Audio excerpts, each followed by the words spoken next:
وَلِكُلِّ وِجْهَةٌ هُوَ مُوَلِّيهَا فَاسْتَبِقُوا الْخَيْرَاتِ۔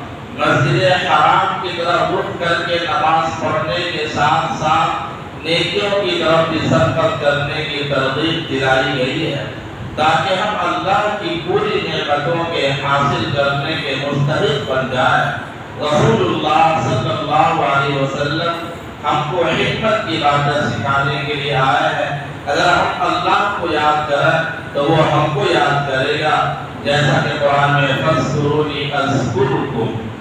یہاں پر یہ ہے کہ مسجد حرام کی طرف رخ کر کے نماز پڑھنا ہے اور اس کے ساتھ ساتھ اپنی نیکیوں میں سبقت کرنا ہے، نیکیوں میں آگے بڑھنا ہے۔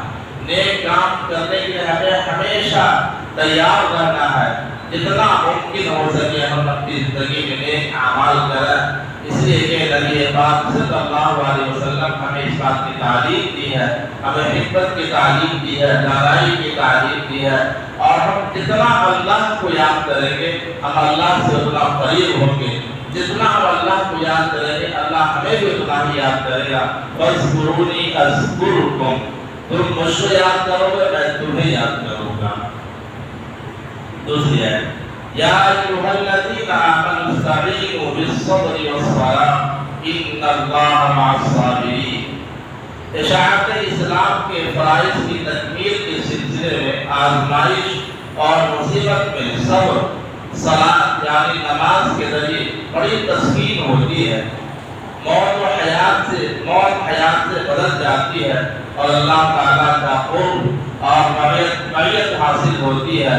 مصیبت کے وقت اللہ صبر کرنے والوں کے ساتھ ہو جاتا ہے اور اللہ پر یقین رکھنے والوں کے کہتے ہیں اِنَّا لِلَّهِ وَإِنَّا إِلَيْهِ رَاجِعُونَ، ہم اللہ کے لیے ہے اور اسی کی طرف لوٹ جانا ہے۔ ان کو اللہ کی رحمت اپنے آغوش میں لے دیتی ہے۔ طواف کعبہ کے علاوہ دیگر مناسک حج، صفا اور مروہ کے درمیان سعی کرنے کے احکام بھی اس رکوع میں بیان ہوئے ہیں۔ اس آیت کا خلاصہ یہ ہے کہ ایمان والے وہ ہیں کہ جو کوئی پریشانی ان کو آئے، کوئی تکلیف ان کو آئے، کوئی آزمائش آئے تو وہ صبر اور نماز کے ذریعے سے اللہ سے مدد مانگے۔ پریشانی وقتی ہوتی ہے، پریشانی آتی ہے اور چلی جاتی ہے۔ ذرا سی پریشانی آنے کے بعد ہم گھبرا جائیں، واویلا مچائیں اور اپنی زبان سے کچھ ایسے الفاظ نکالیں جو الفاظ اچھے نہیں ہوتے ہیں تو بہتر نہیں ہے، بلکہ مسلمانوں کو چاہیے کہ جب بھی مصیبت آئے، جب بھی پریشانی آئے تو صبر اور نماز کے ذریعے سے اللہ سے مدد مانگے۔ صبر کریں، پہلا کام صبر کرنے کے ساتھ ساتھ نمازوں کا اہتمام کریں اور نماز کے ذریعے سے اللہ سے مدد مانگے۔ بے شک اللہ تعالیٰ صبر کرنے والوں کے ساتھ ہے۔